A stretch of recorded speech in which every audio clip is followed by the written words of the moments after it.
Hi, everyone. Welcome to the 2021 Jackson Summit. I wish we were all here in person, but we are all doing it virtual again this year and looking forward to a fun panel today. I'm Jared Lipworth, Executive Producer and Head of Impact at HHMI Tanglebank Studios. As you may know, HHMI Tanglebank Studios is a mission-driven production company dedicated to crafting and disseminating compelling immersive films about science and scientists. We focus primarily, but not exclusively, on the life sciences and prioritize stories about pioneers of science, frontiers of medicine, the health of our planet, and countering denialism. Our goal is to get high-quality, inspirational science content out to the widest possible audience around the world, and to build long-tail impact campaigns that provide long-term, immersive, and meaningful engagement with the messages from our films. Today, we'll be talking about impact, and how social science research, if taken advantage of by all of us too busy producers, can inform our work and give the opportunity to move people to action. We'll be talking about how we can integrate the latest research-driven insights so that our projects can inspire our audiences and create the change we imagine. Joining me today is an impressive group of panelists who all have great experience and strong insights into the world of data-driven impact. We've got Maggie Stogner, Executive Director of the Center for Environmental Filmmaking at American University.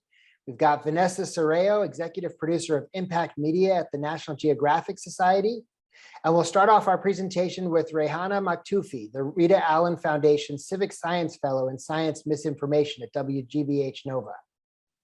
Ray is a science communication researcher, practitioner, and trainer with an emphasis on public engagement with science, curiosity, and empathy.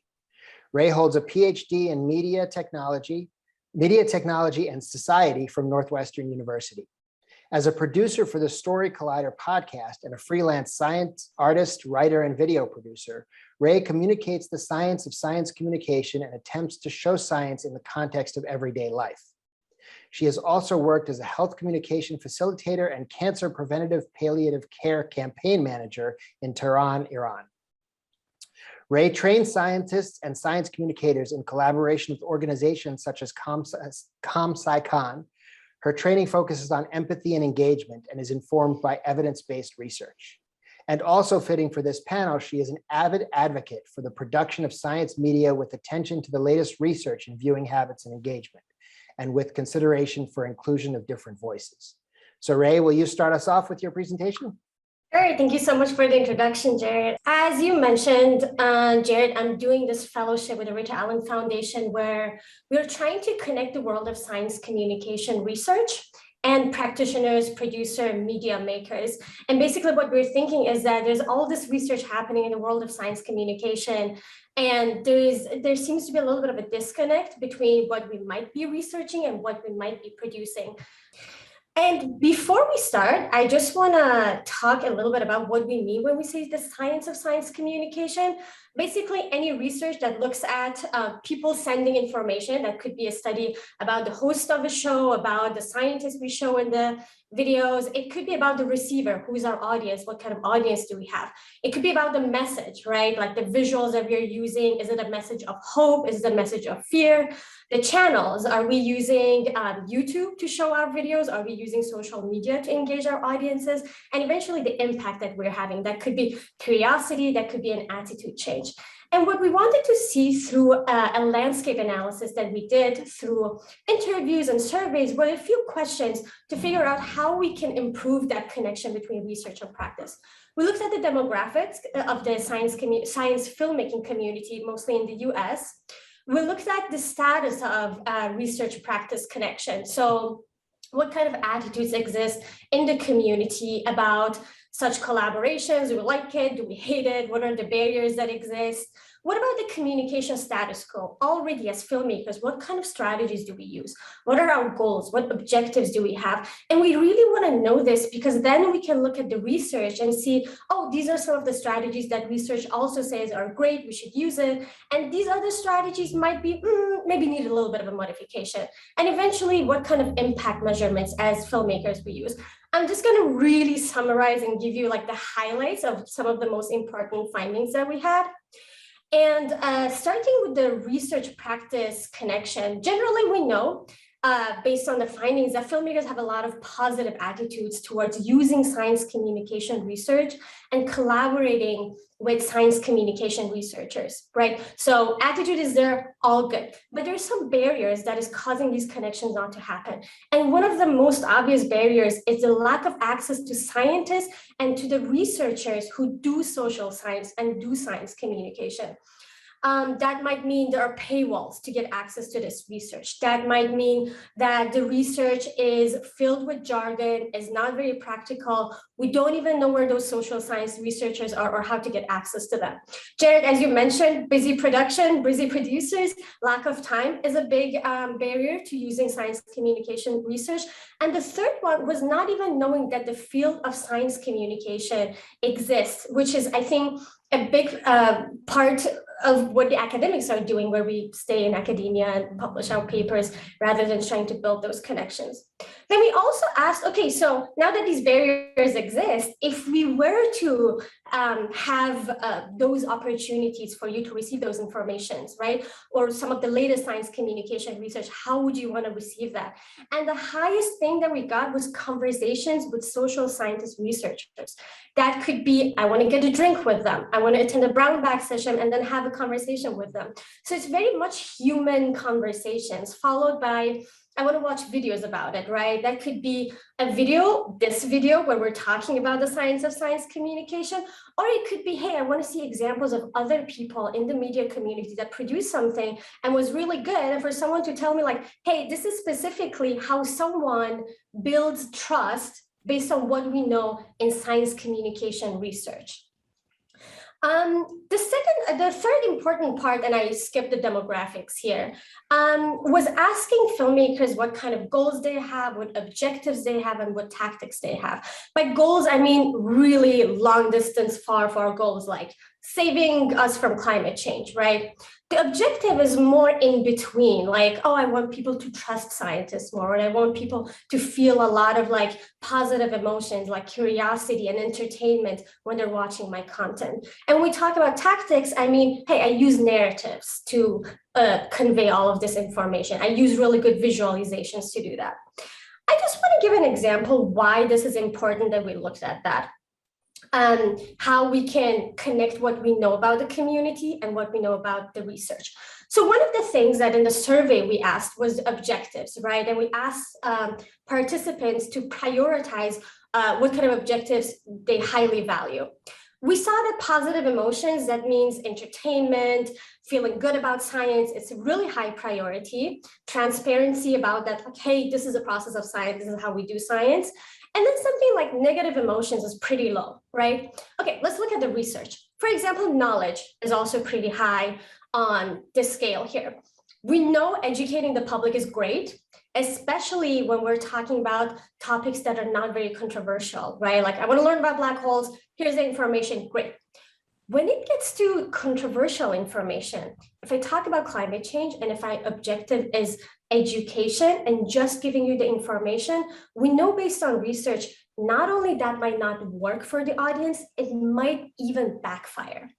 So it's all about, okay, if facts and knowledge and education is not enough, how can we use information in the process where we are building mutual grounds, where we're building positive emotions, when we're trying to make sure that the audience knows that it's not about judgment, then having a little bit of that education in it. Or for example, when we talk about climate change, right? We know positive emotions are great, right? This is something that a lot of respondents said intuitively was amazing, that hope is very important. You can't just talk about climate change. You have to talk about hope. You have to talk about solutions. But then very low down here, we see negative emotions, right? Sometimes negative emotions like concerning the audience that climate change can affect your life could be actually very important to elicit action if it's followed with somewhere in the middle, self-efficacy, which is the ability that I can make a change as a person, and positive emotions, right? Which is that, well, there is hope, there are solutions. So now that we have all that information based on this landscape analysis, we can go in the research and see what kind of things we could adjust, what kind of thing we can bring to the community, and kind of that barrier of science communication research not being accessible kind of bridge that barrier. I'm going to skip most of the rest of the landscape. We will provide that to the community so that if you want to go to the details, you can do that. I'm going to. Great. Thank you. Thank you so much. Great presentation. Flew through it. A couple of questions for you. Just so much interesting information there. In terms of the respondents, were these all filmmakers, or did you include broadcasters and distributors as well? I'm always curious about the level of interest in impact and among these various groups, and even how impact gets defined. So I'd love to hear a little more about that. Sure. Yeah, we had a large group of answers. We had from broadcast executive producers, we had YouTube producers, people that make videos on social media, people that make videos for museums. So it was a wide range of people being engaged in that. And I think some of that, what is impact, kind of goes into there's also another panel that we talked about like impact and strategies for that. And it really depends on who you're asking the questions. For someone, impact could bring the image of, oh, there has to be a campaign and I'm gonna be engaged with my audience and everything. But in a completely different end of that spectrum, it could be if someone watches that video and they look up something, that's impact, right? Because it is an effect that watching this has. And we also asked a lot of the people that did the surveys what they think their goal is and that final outcome is. And you get, again, a range of, I want behavior change, I want people to change their votes, I want people to be inspired, personal satisfaction of producing things. And then on the other hand, we have people that are like, oh no, I'm not doing behavior change. This is not at all behavior change, which could be because of some advocacy policies, like broadcasts that are like, under no circumstances we could be doing advocacy. And that is translated into behavior change and impact, which I think is an important conversation to be had, because almost anything that we do could in some way be that behavior change, right? Even if I look up something, that is behavior change. So there was a whole range of different answers that we did get. Yeah, that's interesting, because I think I agree with you. There's a tendency to conflate advocacy and behavior change, and they don't necessarily have. They can be, but they don't have to be, thought of together in that way. Interesting about how when you're dealing with controversial subjects, info on its own doesn't always work and can sometimes hurt.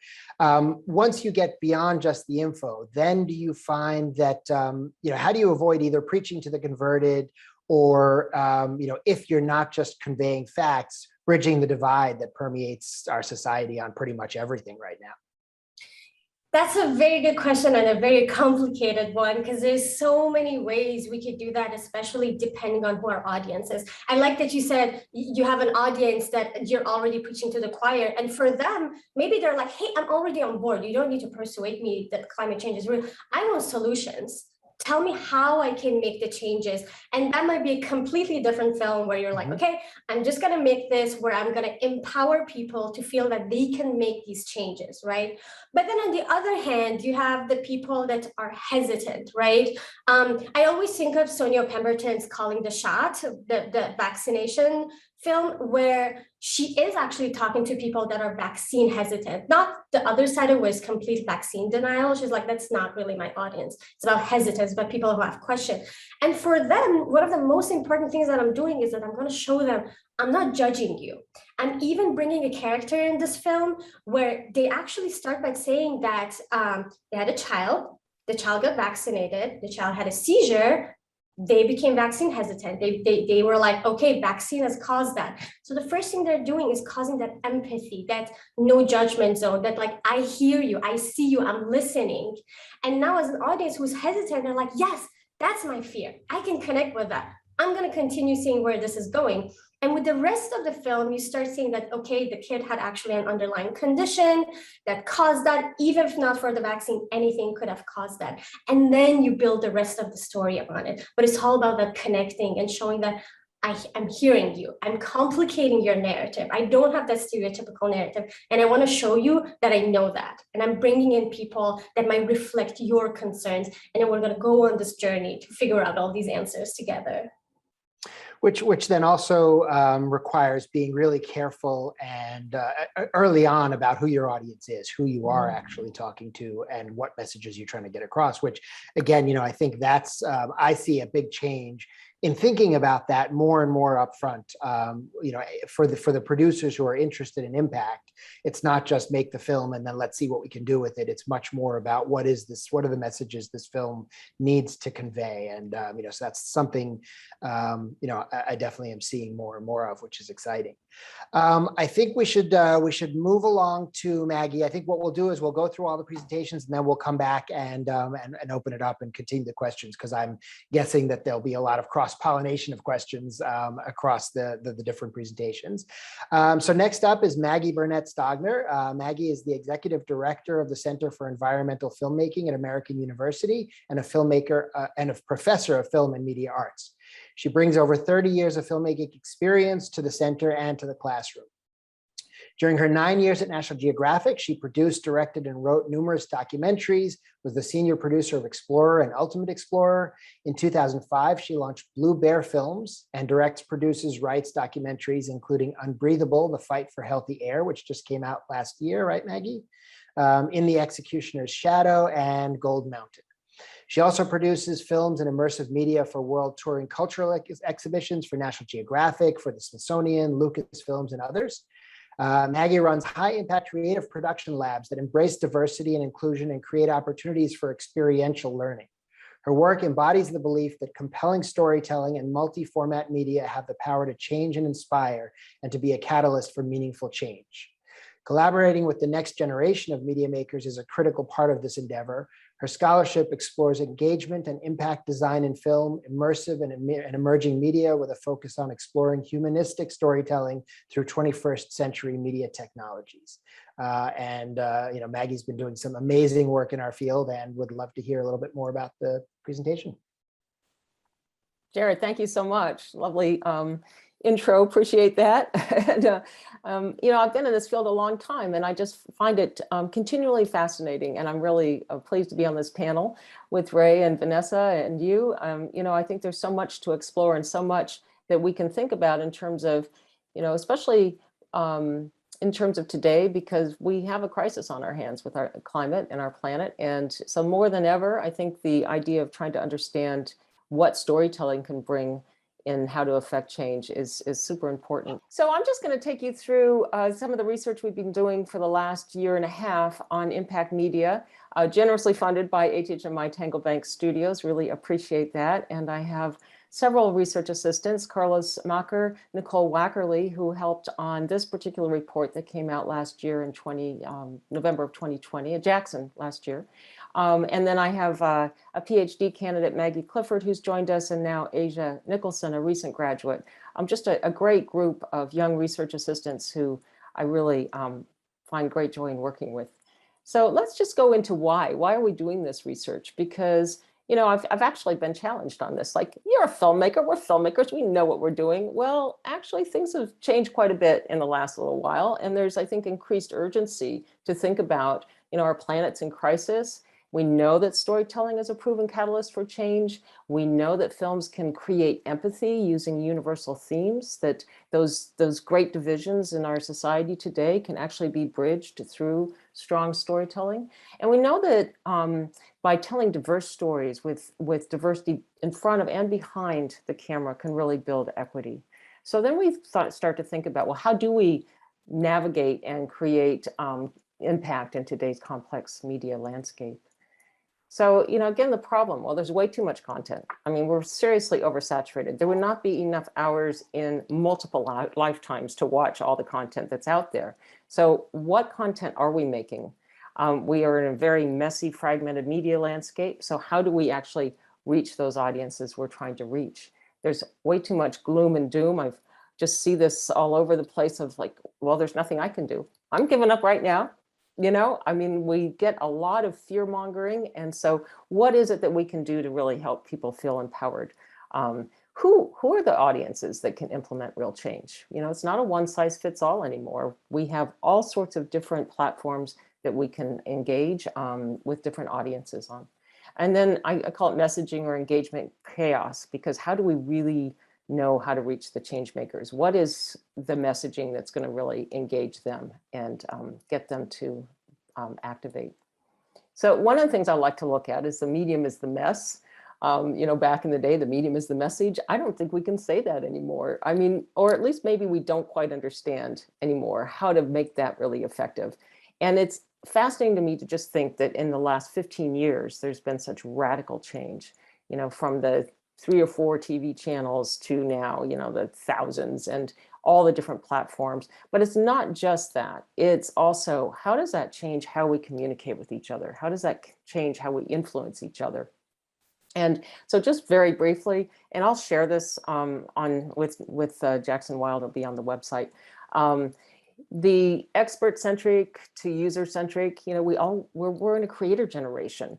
The top-down, there's a single expert who's distributing to an audience, the kind of campfire model. We're not that anymore. I mean, we all can participate in that storytelling. So from passive to participatory, from observational, kind of lean back to leaning in, wanting to be interactive, on site, specific, like sitting in the living room watching television. Not anymore. We're off site. We're mobile. We engage wherever we are. Local to much more global, individual to very social, serious education you're going to learn now to something much more playful. The entertainment aspect is really important. Text to visual, obviously. Linear to really non-chronological. We're much more used to memes and pieces and fragments of story. We don't necessarily need to have that huge narrative linear story to engage. Continuous, now we're very fragmented, and then asynchronous. We're not just sitting watching real time.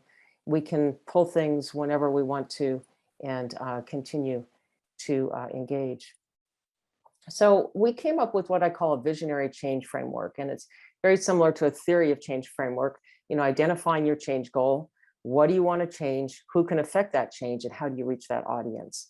And I think one of the more important things in all of this is understanding that that can start at the very beginning of the project, that you're not making a film and then thinking, oh, okay, here's how we can do our outreach. It's really thinking about the impact from the very beginning, kind of a nonlinear, participatory, having ongoing feedback loops throughout the process, and really looking for opportunities for impact and innovation at every stage.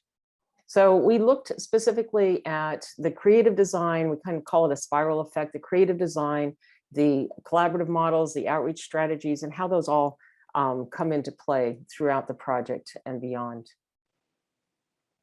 So the report we put out, and we now have a website, www.cefimpactmedia.org. We're adding more and more case studies, so I encourage everybody to go check it out. And also, if you know an innovative project, let us know about it. We'd be delighted to do a case study. Our methodology, really mapping what exists, the scholarly research, the range of case studies, but also, and I think we're all very curious about this, how do you evaluate, what is, as Jared said, what is impact, and how do you evaluate it? How do you measure it? I think that's still a challenge for, to understand that. So I'll just go a little bit into the designing for creative connection, the strategic storytelling, power of emotion, that's fascinating, the empathy factor, and representation, who are we actually using in the film? And I realized I don't have a timer. So Jared, could you just give me the hook sign when I need to stop? Okay. So just, power of emotion. I mean, this is just fascinating because awe, we found, it inspires not just kind of a greater understanding of the beauty of our world, but it actually fosters a certain sense of generosity. Curiosity, you look at The Octopus Teacher, you look at Secret of the Whales that just won the Emmy for Best Documentary Series. These are films that really play on our curiosity, our innate curiosity. Then outrage, drive to action, fear, playfulness, humor. Humor's trending big, kind of utopian visioning. So there's lots of different ways to think about what emotional tone do you want to help affect the change that you're seeking. These are just a few examples: outrage, Sea of Shadows, awe and curiosity, hope and resilience. Argo and Gosa, really gives great hope and the idea that, yes, we can come together as a community and affect change. Laughter, Ain't Your Mama's Heat Wave came out last year. Baggett's been around for a long time and very much an entertaining film, but achieves the idea that we need to get rid of plastic bags in our communities. Relatability and empathy, just the idea of, are the characters in your film going to be relatable to your audience? And that's really key to building the bridge with your audience. Collaborative models, again, the idea that building partnerships and alliances from the beginning. Argo and Gosa did this with an editorial board. Pooja Gupta, who's a multimedia producer in India, we had a great conversation once, and she said, the journey is the impact, because she was talking about the idea of how much she included the village of fishermen in this one project she was working on in sustainable oceans, and they were included in every step of the production. And by the time they got to a finished film, they were totally on board with Sustainable Seas philosophies. That's just amazing to think about. You can have that much impact throughout the project. So we look at those kinds of partnerships and alliances that build that. Outreach strategies. I love this. This is a mobile cinema van. This is a new approach to making sure that rather than taking, making films and coming back and showing them just in Western audiences, that people on the front lines who can make the biggest difference are seeing the films, engaging. The Elephant Queen, they're one of 6 impact campaign projects that were chosen by the Jackson Wild 2021 special jury for best impact campaigns. And the Elephant Queen has just come up with 73 different communities that they're going to be going to with a mobile cinema project.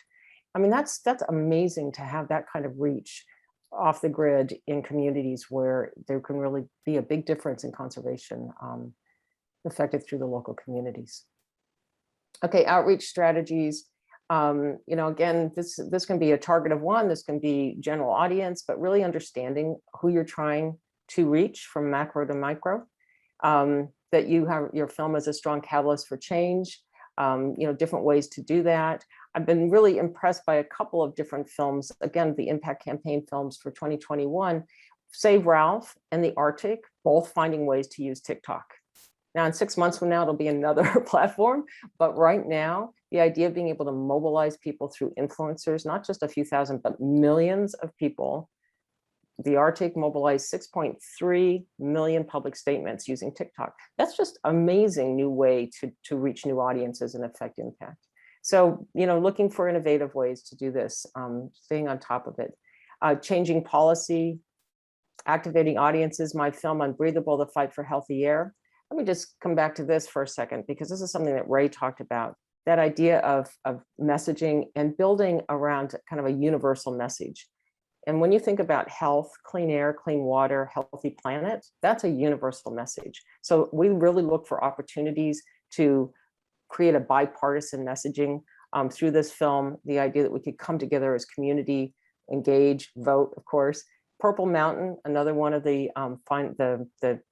impact campaigns selected this year, was very much about that, reaching across the aisle to people, to climate skeptics, to try to foster community and action. I think I'll leave it there. we can keep going deeper and deeper into this. There's so much to talk about. But I think this is a good stopping point, and I look forward to having the rest of our discussion. Yeah, I feel like we could do a whole separate panel and just dive into this stuff for hours, because there's so much great material there. Going back to your the medium is the mess slide. On one hand, it's the democratization of media with so much, with the ability to produce, with the ability to disseminate. Are you finding that also leads to more opportunity for misinformation or disinformation? Because the examples you talked about afterwards were mostly still filmmakers, professional filmmakers making films. But is there so much content now that it's hard to separate, the wheat from the chaff? That's such an excellent point. Absolutely. It's really difficult. And I think that there needs to be, kind of media literacy taught from kindergarten all the way through, really looking at what is credible information. I'm going to be on a panel at AAAS with the PhD candidate Maggie Clifford about using Instagram as a science communication tool. And I think that's really one question that will come up is, if scientists are putting their information out on a platform, how do people discern whether or not it's credible science? And I think, I'd like to say, well, it's up to the user, the viewer, the audience to take responsibility for that. But obviously we need to help them because it's really, really hard to tell right now what's real and what's not real. Yeah. You talked about stories that create empathy. Love to hear a little bit more about, how some examples of how that works. What are the different emotional tones that good films are taking to be relatable? Yeah, I think empathy is really key to the bridge building. And I think it starts really with the characters in the film. You look at even something like Save Ralph, a 4-minute film by the Humane Society International, and it's a stuffed toy rabbit. And this now has gone across 16 different countries. And it's amazing how a stuffed toy rabbit can evoke connection and empathy across so many different cultures. So that's a starting point. It's just making sure that your characters, the people in your film, are people that are going to be relatable to your audiences, because that's going to be your first bridge. Beyond that, I think it's really looking at the emotional tones. The empathy is a universal human visceral connection that we feel. And so what is it about your film that can help evoke that? And those tend to be kind of larger, sweeping emotions like awe or pride or just a feeling of heartwarming, a feeling of so you can start there. But it's been interesting to have these discussions around the films that also use outrage and fear, because ultimately, and I'll come back to Save Ralph with this, it starts in a place, a heartwarming place, a stuffed toy rabbit. And by the end, you're so incredibly outraged, there's no way you're not going to take action. So I think that part of the skill of the filmmaking is taking an audience through those different emotions, using empathy, using connection, using that universal theme, and then getting the audience to a place at the end where they really feel either empowered or inspired or, outraged enough to go ahead and take some action. It's interesting because the emotions are universal. I wonder if the empathy is universal, or it's sort of to your point about different audiences. Do you have to be really careful about eliciting the response you're looking for based on who your audience is? Both in terms of the medium, in terms of creating content for the medium it's intended for, but also in terms of the demographics, the political bent of the audience who's watching. Yeah, I do. I don't think there's a one size fits all for any of this, and I think that's part of the challenge and part of the opportunity that we face today, because we're so fragmented. But I'll come back to Purple Mountain. So one of the top extreme snowboarders of all time, Jeremy Jones, goes to one of the most conservative counties in Nevada to have conversations with climate skeptics, climate deniers. Just watching him do that, watching him build a connection, have a human conversation around, they go out and they snowboard, or they go out and they're hunting or whatever, but he's coming to them curious, really, wanting to understand. How can you not see this? There's no snow here hardly anymore. There's no, we're having all these fires. We're having, how can, what is it that's going through your mind? And even more than that, finding where they do have connection, right? So he finds these human connections. And at one point he said, I'm finding these people we have all these things in common. We really do share a whole lot of things, our kids and our love of the mountains and, being outdoors, and yet it's just about the politicization and how do we get beyond that? And so I think that's one way that we really start to see different models for, how do you engage people? But it's that human connection. Yeah. Well, I think that's a good place to leave it. I think we'll come back with more questions. I want to free for all at the end where we can all ask each other questions, because I feel like, the work just crosses over so well. So next up is Vanessa Soreo. Vanessa Soreo is the executive producer of Impact Media at the National Geographic Society. An award-winning filmmaker, producer, and media strategist, Vanessa specializes in telling stories about science, culture, and the intersection of the two. Her work has helped to raise millions of dollars for wildlife conservation, influenced communities to end poaching, and made complex scientific concepts accessible to worldwide audiences. Vanessa began her career producing on-air and online content for the Discovery Networks. Since then, she has produced media for numerous networks and nonprofit organizations, including Discovery Channel, National Geographic, Animal Planet, the Science Channel, National Fish and Wildlife Foundation, and the Jane Goodall Institute. Take it away, Vanessa. Great, thanks, Jared. I've just so enjoyed Maggie's and Ray's presentation, and I can see so many connections already, and between what you all have learned and how I'm able to apply it in my work. Let me share my screen here. So I'm here to provide the perspective of a filmmaker on this panel and show how I've been able to use social science, such as what Ray and Maggie have just presented, to help me make a greater impact with my work.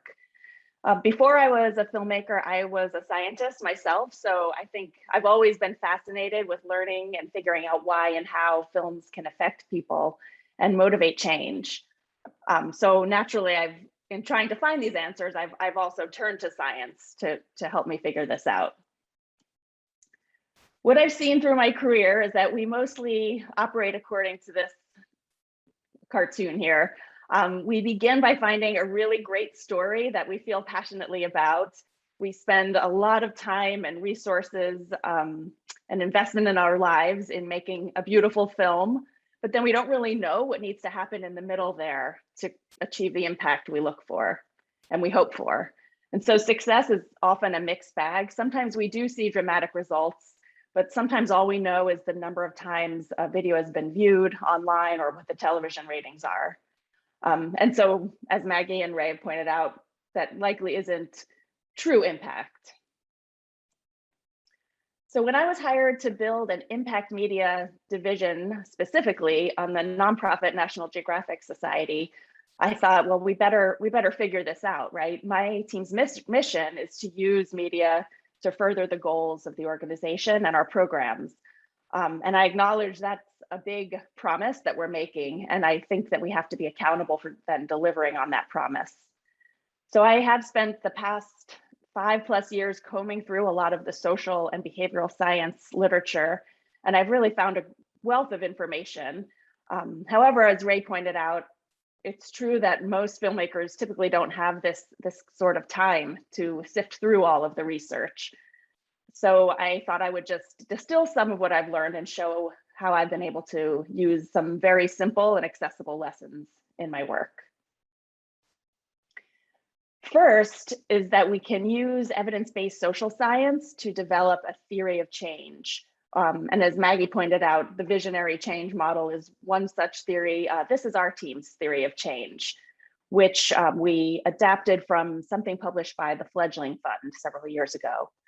And the idea here is that for any film or other media project, we identify the ultimate change goal for whatever that issue is. Then we figure out where our audience is on this continuum. And finally, we design a creative piece to then move them along this continuum to the next stage or even beyond. Second, after we developed this theory of change, I realized that most of our projects would fall outside of the traditional media model, which has historically been raising awareness amongst mass audiences. So as a result of that change in format, we would have to change the way we were telling our stories in order to resonate with more targeted and also more diverse groups of people.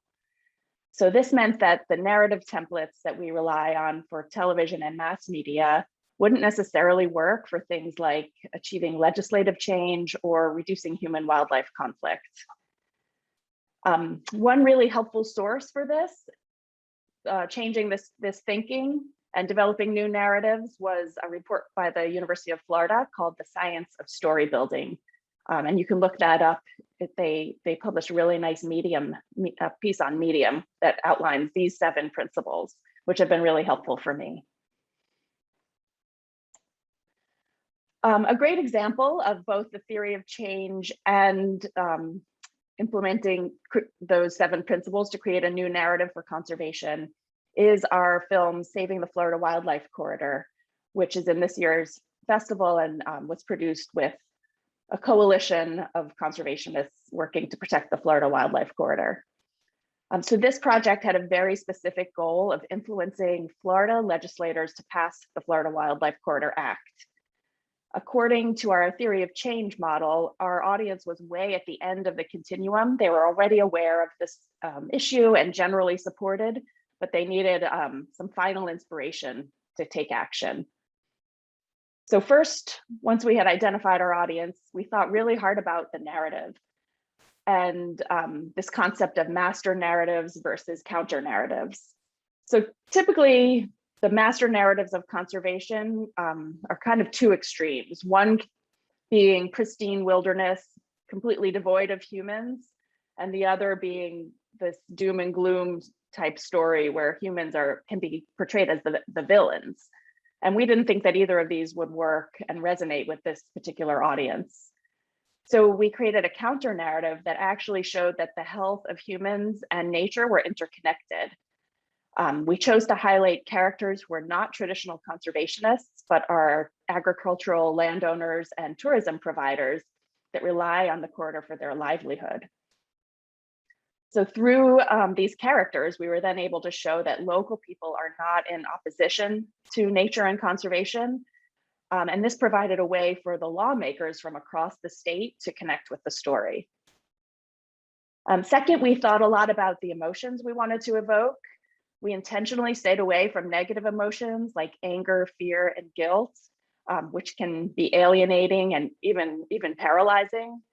And instead, we focused on themes such as legacy and leaving a legacy for the future, which inspired emotions of pride and even parental love.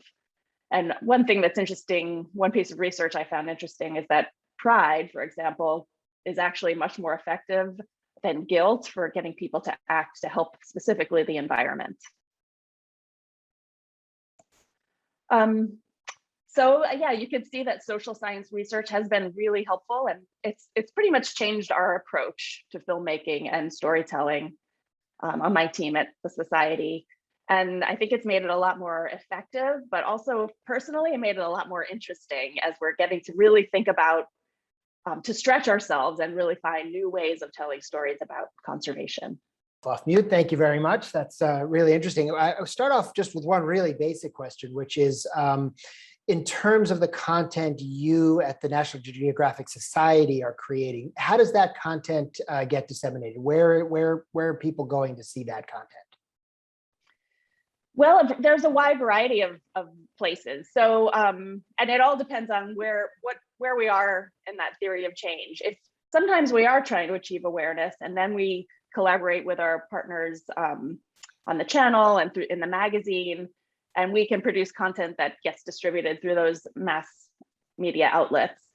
Other times when we're trying to reach a more targeted audience, we screen our films through live events, or even we do a lot of VR now, and that can be screened in a live event situation. And then we have a big educational component where we produce films about our explorers and our programmatic work specifically for classroom audiences. Great. Okay, thanks. So, this is sort of back to something I mentioned at the very beginning, and I think we've all mentioned on some level, but when it comes to filmmakers who are short on time, short on budget, and possibly experience, how should they go about incorporating the latest social science research into their filmmaking?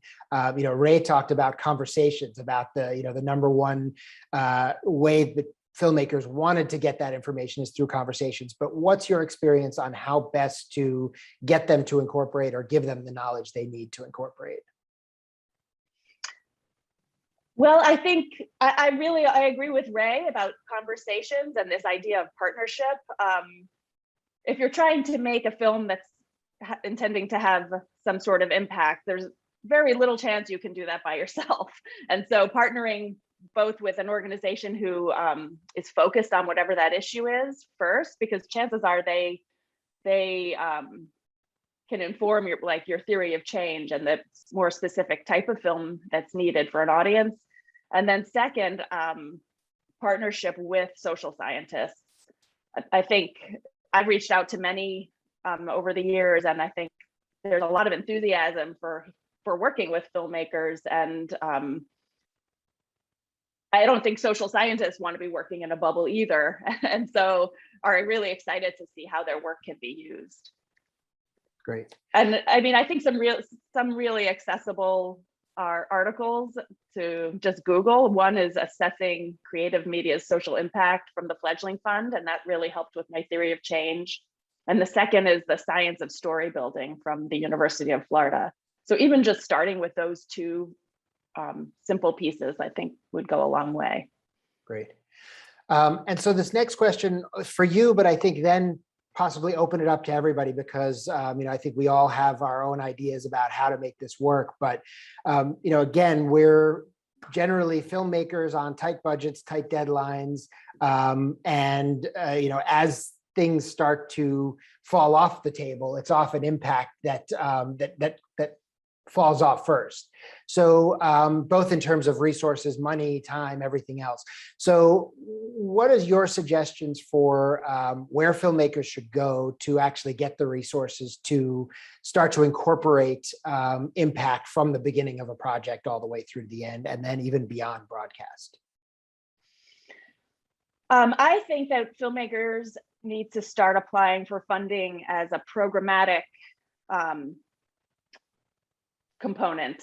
So instead of this model where you pitch a film to a network first and get funding that's based on ratings and commercial success, look for the funding organization who is working on the issue that you care about first, and they might be able to hopefully provide some funding for the impact before you think about the mass distribution.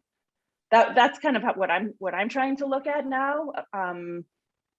Moving outside the business model of mass media and thinking about what is the business model for actual conservation films. Well, it's probably through conservation funding. And the second thing, though, is in order to do that, then you need to make sure that you can fulfill that promise of making an impact, which goes back to being really certain about your theory of change and how you'll measure your success. And are you finding that those organizations are there enough organizations out there that are open to mass media or just media in general as something they would fund? And this, I think I'd open this up for everybody. Are you finding good organizations to work with who see the value in what we're all trying to do?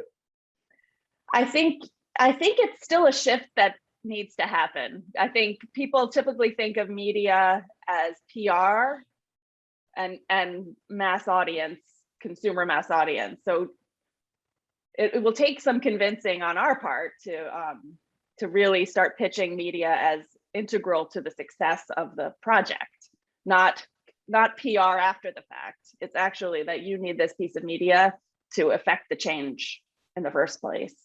Yeah.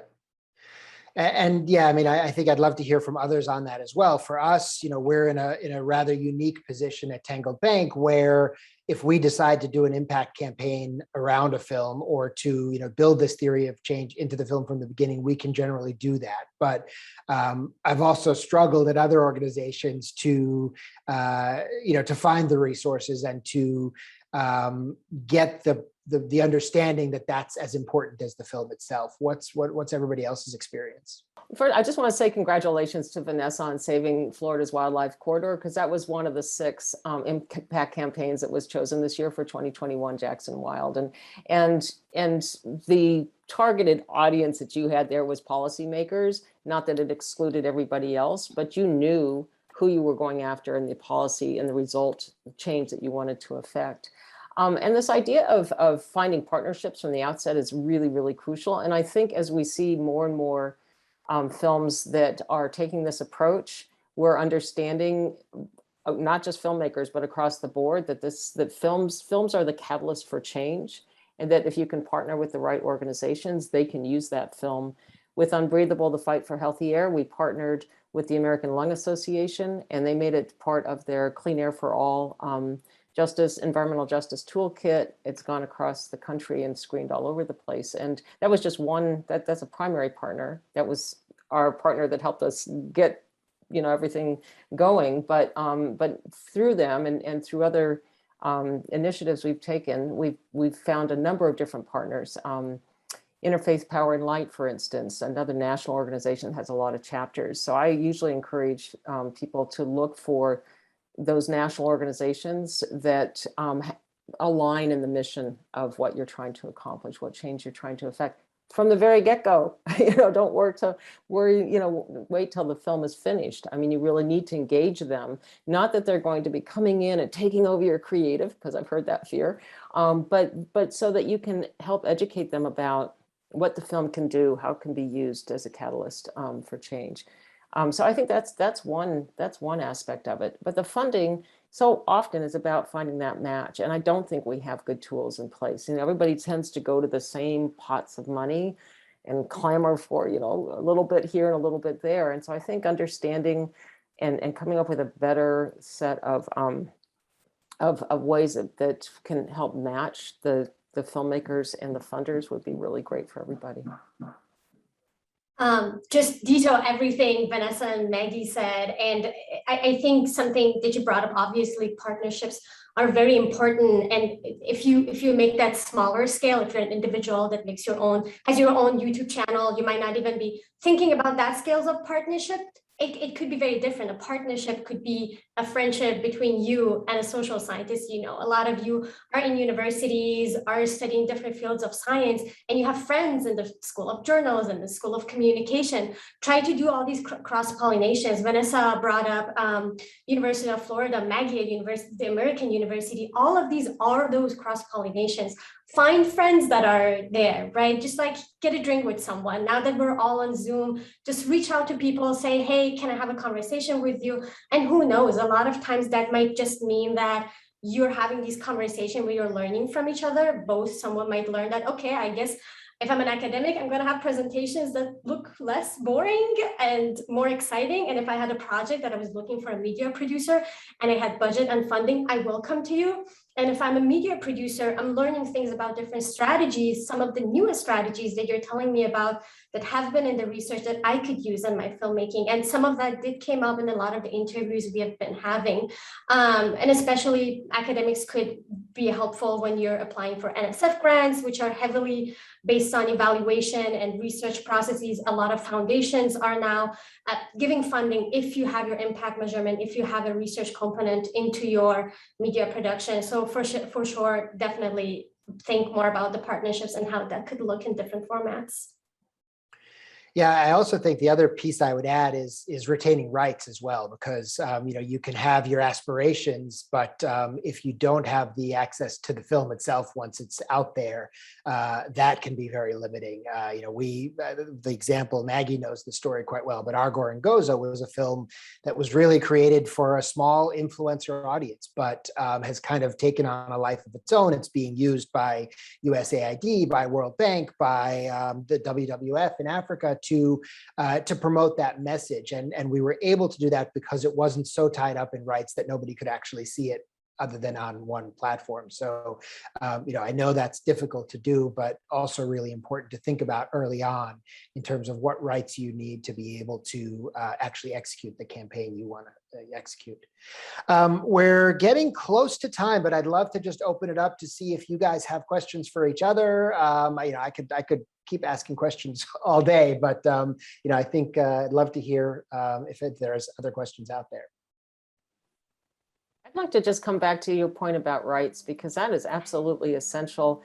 There's Emiliano Rupra, who graduated from our program years ago, did a absolutely gorgeous blue chip natural history film called Nómadas.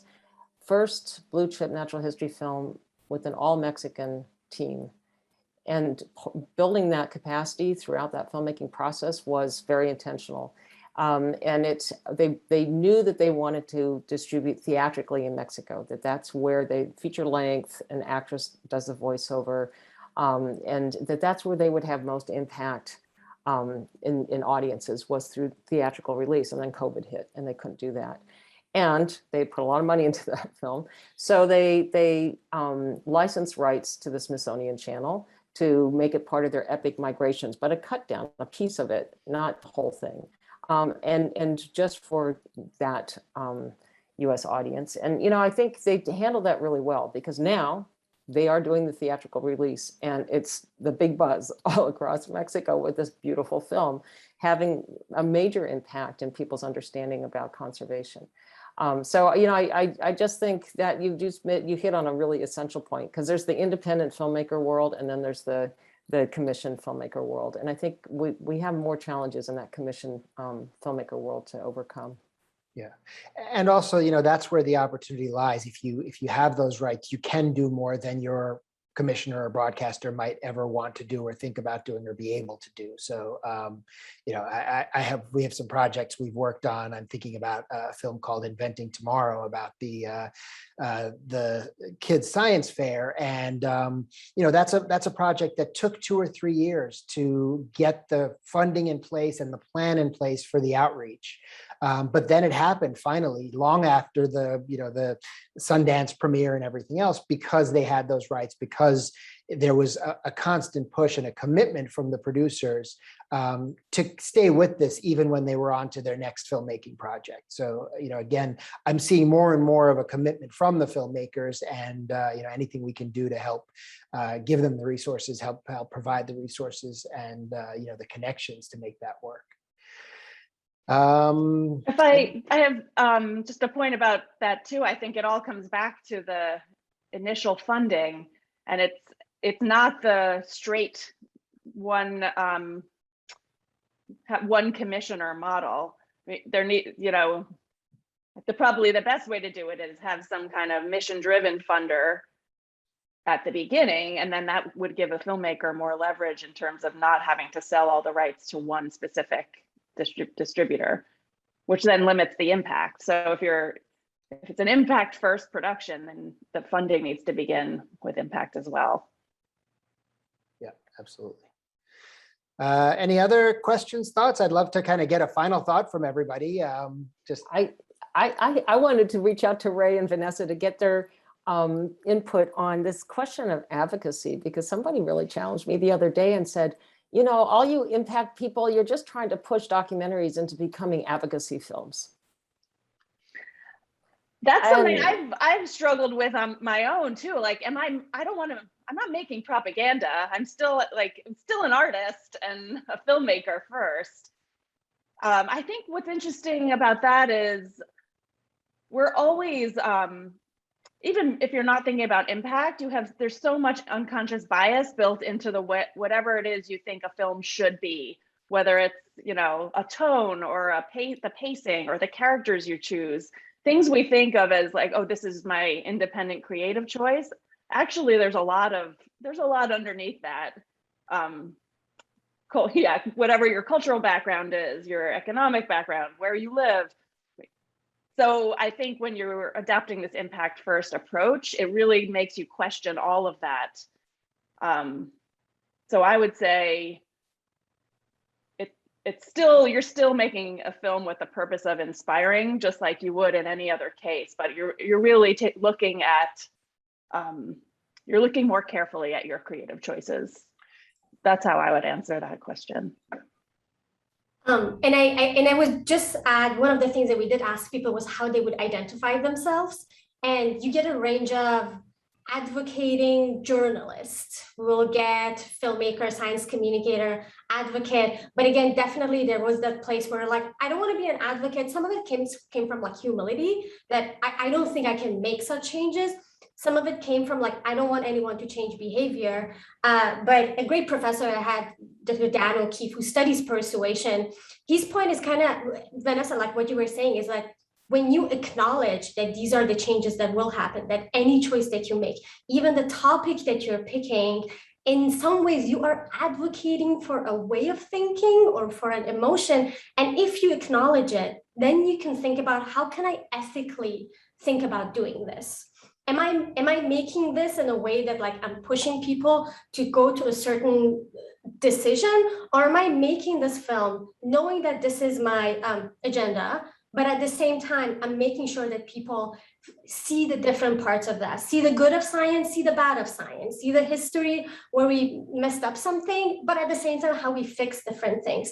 So if we get to acknowledge that these are the changes that we are making, whether we kind of like it or not, then we can think about it to not be propaganda, to not be all these things that we're pushing for. But that's just my personal thoughts. Well, and I would just add also the timing of that. I think for both Ray and Vanessa, your last two comments, it's forcing more thought being given to the film you're producing, and it's forcing that thought to come earlier on. If you wait till the edit, it's a lot harder. If you wait till the film is done, it's a lot harder. But if we're all thinking about that before we ever start shooting the film, it gives us a direction, and it lets us set the tone that we're going to want later on. So, more and more seeing that thought going in up front, which is great. Yeah, film is a precious resource. I mean, it doesn't just, you snap your fingers and there you have a great film. I mean, we invest a lot of ourselves, our time, people's money into the film, and it's a precious resource. So I think at the end of the day, I just want to make sure that give some thought up front to what you can do with that film. Don't throw away that precious resource, because we need. I mean, it's urgent. We need really great storytelling out there, really great films. So just think about ways to use that film early on as something that can really affect a difference. And somebody once said to me a long time ago, no, it was a New Yorker article that described documentary as 1.5 points of view. And I always thought, yeah, that's right. We're not trying to represent 2 points of view like a journalist. There's always going to be some of that inherent bias of what we're trying to do with our films. So yeah, I'll leave it at that. Well, I think precious resource is a good place to end. I, again, could talk about this stuff for hours. We've mentioned a whole bunch of incredible films on this over the course of this panel. I'd love to see if there's a way to get resources. Some of them are in the Jackson Festival this year, so I think people can track them down. But if our presentations are up there, I would advise everyone to go check out these films if you haven't seen them, because really a spectacular list. So thank you all. This is, I think, really insightful. I hope our audience enjoys it, and I'm sure there'll be lots of follow-up as people dive in and and dig into all the great work that you guys are doing. And hope this is just the beginning of conversations between this group and with the larger community about how we can all do more and really start having maximizing the impact we can have on the films we make. So thank you all. Thank you so much. Thank This you. was such Great a to talk to all of pleasure. you. Great to see everybody. Thank-